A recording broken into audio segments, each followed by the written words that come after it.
Hi Pisces, this is Jav. Welcome po sa ating channel. By the way, Pisces, this is your timeless gabay tarot reading. Gamitin ng reading na ito bilang gabay lamang.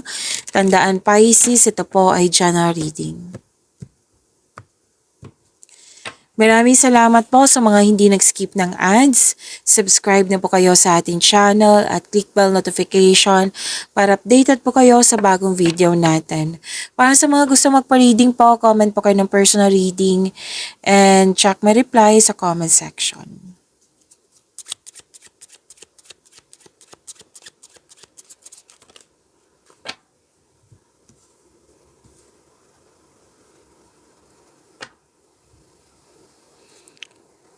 Pisces,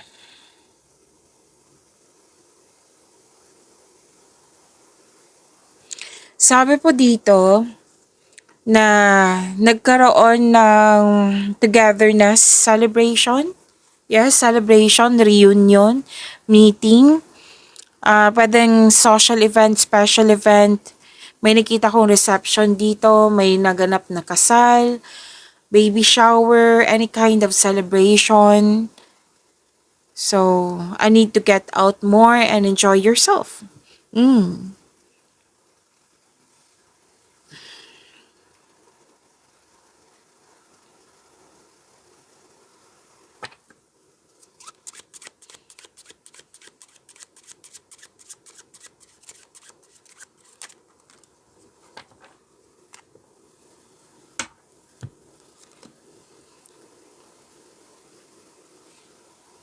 Okay, magandang kapalaran to. Good fortune. Ang ganda. Pisces, victory. Mahigit pa to sa success. At satisfaction guaranteed. Yan. Ang ganda. May magandang ganap sa sales. May milagro. Oo, may milagro. Oh. And sabi ng card dito na give praise for all your abundance. Yes, abundance. And your dreams are coming true. Tapos may ano dito na magagamit mo yung hidden talent mo para maging mayaman ka. Okay? Para magkaroon ka ng pera. At sabi din dito na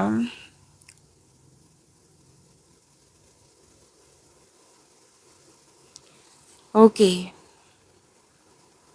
Pwedeng na-annoy ka. Nagkaroon ng parang na bad mood ang nakikita ko dito. Nagkaroon ng negative emotion. So, kailangan mong ma-overcome to. May nakita kong frustration or hopelessness. This is a card of emotion eh. So, naging emotional ka kung kailan nyo to napanood. At may anger issues. Pwedeng concern to sa isang tao.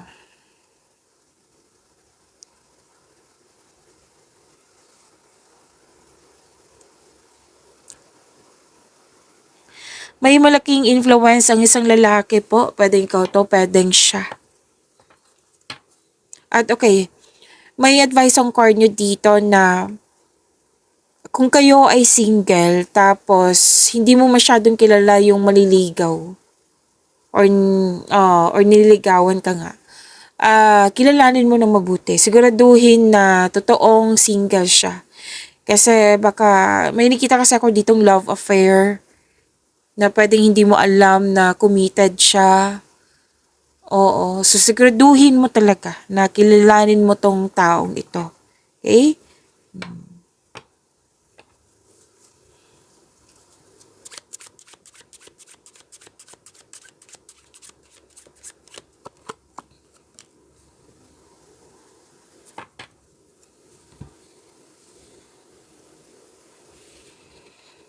At sabi din dito,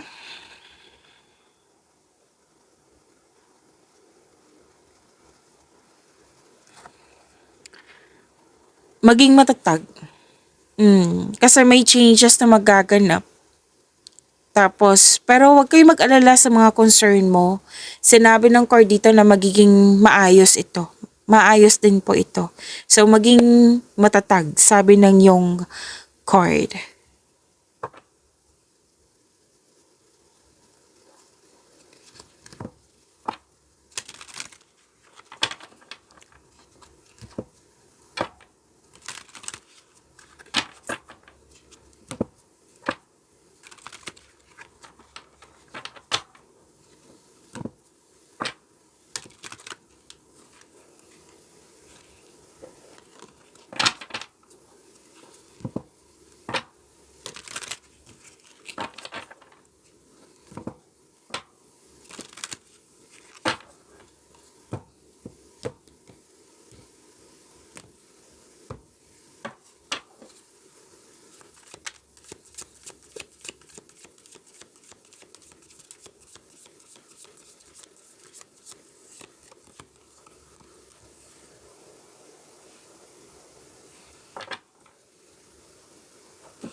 Energy, Pisces.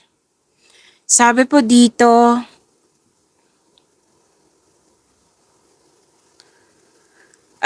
mag-ingat po sa tao na hindi totoo sa iyo kasi may mapanlin lang. Tapos wag mong ibunyag ang lahat ng plano mo. At maging mapagmasid kasi mukhang sisirain niya. I think kilala mo to, kung sino to. Kung hindi pa, sa mga ginagawa pa lang niya, alam mo kung sino to kasi malapit to sa'yo eh. May sinungaling, nagbabackstab, may tinatago, plastic. May taong hindi ka binibigyan ng halaga, walang pakialam sa'yo, pwede. May posibleng paninin lang nga at pagsisinungaling. At yes, may tao dito na hindi tapat sa'yo. Na patuloy ka pa rin na kinakausap. So, ingat kayo sa kanya ha. And iwasan nyo din magkaroon ng self-deception. Kasi magbibigay lang to ng sakit ng loob.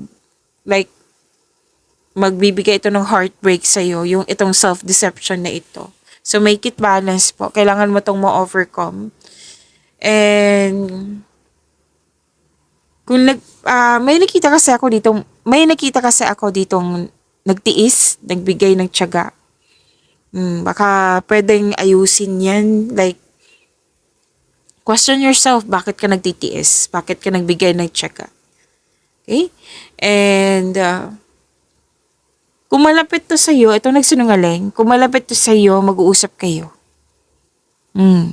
So, maging bukas at makipag-usap ng malinaw sa loob ng inyong connection.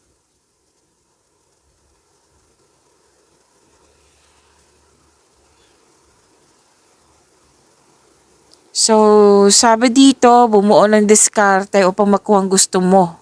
Lalo sa career and money mo. Tapos, umiwas talaga sa toxicity. Kung pwede, kung gusto niyo po. Okay?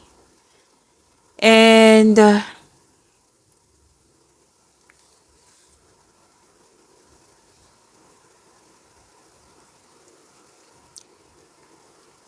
okay, nanindigan kayo dito. May dalawang card kasi nagsabi dito na may ganap na challenges or struggle. Pero natuwa ako sa nakita ko kasi hindi mo siya iniwasan eh. Hinarap mo. Oo. So meaning to say, maka-move forward ka na. Kasi you are making changes. Umaksyon ka. Nagbigay ka ng aksyon. Which is tama nga naman. Buong tapang mo itong hinarap. So katapangan at kumpiyansa sa gitna ng anumang klaseng atake to. May ganap na pinagtanggol mo yung kaibigan mo o miyembro ng pamilya laban sa iba. Nag-remind lang ang card nyo dito na huwag masyadong tumutok sa problema kasi magdudulot po ito ng pagtigil. Like magkakaroon siya ng stagnation. So communication is the key. Itong dalawang card na ito, communication is the key. Kung hindi pa kayang kausapin, then huwag pilitin. Make it sure na magiging balanse yung emotion mo, na kumbaga, acceptance is the key. We cannot control everyone. Lahat tayo may sariling opinion. Like, hindi mo talaga makontrol, 'di ba? So mag-focus ka sa makontrol mo in order to find peace. Let go mo na ang hindi mo makontrol.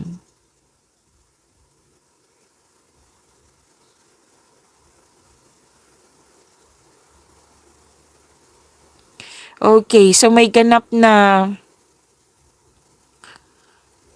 oh, by the way, this is good news eh. Kasi may nakita ko negotiation dito. Oo, na for a raise ng allowance, sweldo, or kontrata ito, magkakaroon po ng successful agreement. Yes, magkakaroon ng successful negotiation. Claim nyo po. Yun po, challenges may arise pero temporary lang po ito, ma-overcome nyo po ito. Kasi nga, na nakita ko dito na binigyan mo siya ng action. So, these two cards pala ay sabi dito, more on strategy to, nagpaplano ka para maka-move forward. Okay?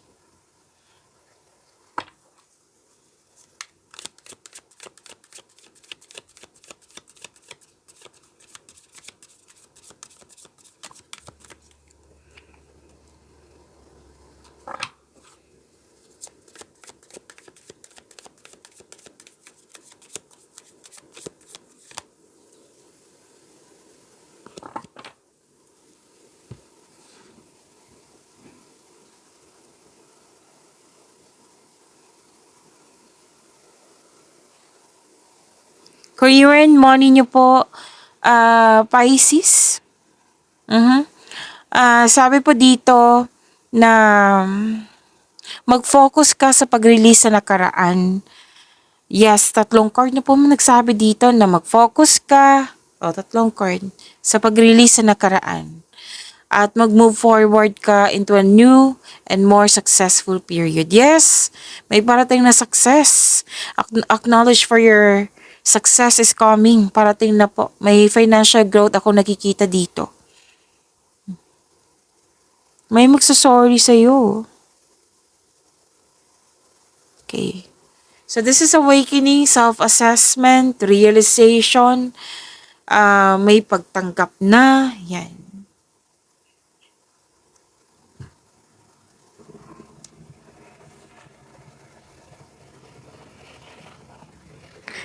Feel free yourself para makapag-isip ka ng maayos. Kung nais mo ng promotion or gumagawa ka ng business investment, hindi mo na kailangan ng pahintulot to move ahead. Tapos,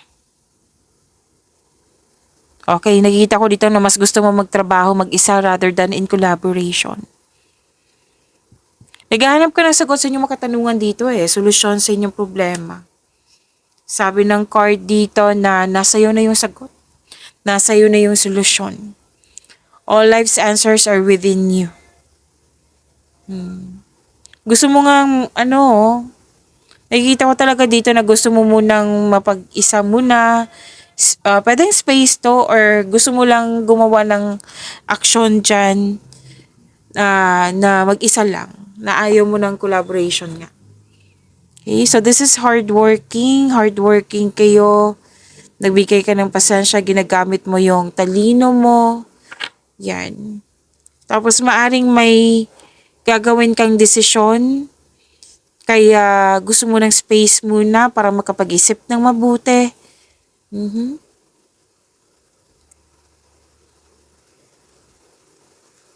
Sabi din dito na malakas ang iyong intuition. Okay, gamitin niyo po yung intuition niyo in making financial or business decision. So again, sinabi dito na nasa iyo na yung sagot, nasa iyo na yung solusyon. Huwag kayong umasa sa opinion ng iba. Trust yourself po, sabi ng iyong card.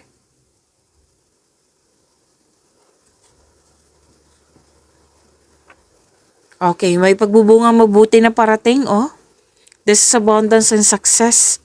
May parating po, makaka-receive ka ng malaking pera. Or pwede din unexpected job opportunity ito. So, ang advice ng card dito, kailangan ng mahabang pasensya. Huwag kang mag-alala. Darating din po ito.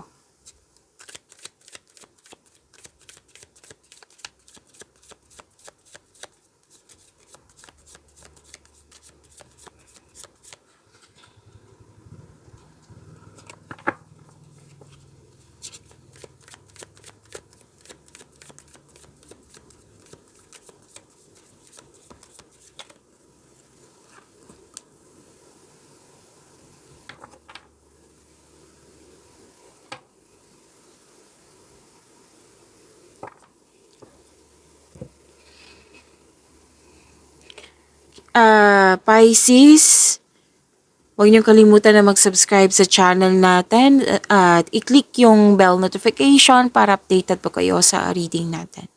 Yes, para updated kayo.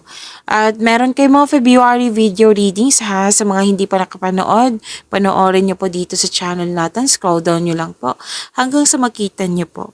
So, baka may time kayo, panoorin nyo po.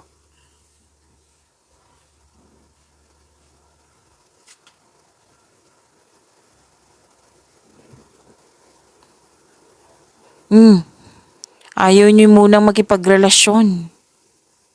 Gusto mo munang makapag-isip, i-evaluate mo yung priorities mo, gusto mo mag-focus sa iyong sarili. More on self-love to eh. Gusto mong mahalin yung sarili mo. Para sa mga relasyon sa buhay mag-asawa, nakaramdam ka ng pagod or stress. Dahil siguro na nagkaroon ng hindi pagkakaunawaan. So, nag-decide ka na space pa rin to. Sinabi ko kanina, di ba? Nag-decide ka na mag-space muna. Kasi space is a sign of respect sa inyong sarili, sa inyong connection, sa inyong relasyon din. So, this card tells you na maging kalma, calm your mind and reflect. Sleep and meditation ay kailangan po.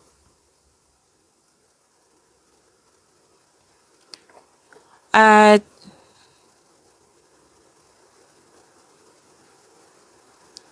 sabi din dito na huwag kayo mag-focus sa kung ano ang kulang sa inyo. Or pwede din may na-miss kang tao kasi may loss of connection akong nakikita dito. So, dalawang card mismo nagsabi dito ha na sa mga single na you're not ready. Oo. Kasi nga, hindi ka pa nakaget over sa mga nangyari sa nakaraan. Hirap kang magtiwala muli. Oo.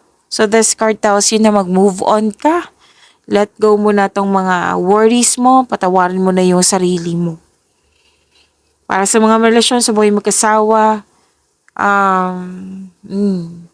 naubusan ka ng pag-asang ilan sa inyo dito kasi naging toxic or hindi naka-move on sa mga nangyari. So, kailangan yung pag-usapan to. Pag-usap kayo na mahinahon. Open up yourself. Regarding sa inyong sarili, regarding sa inyong concern. Give up your worries.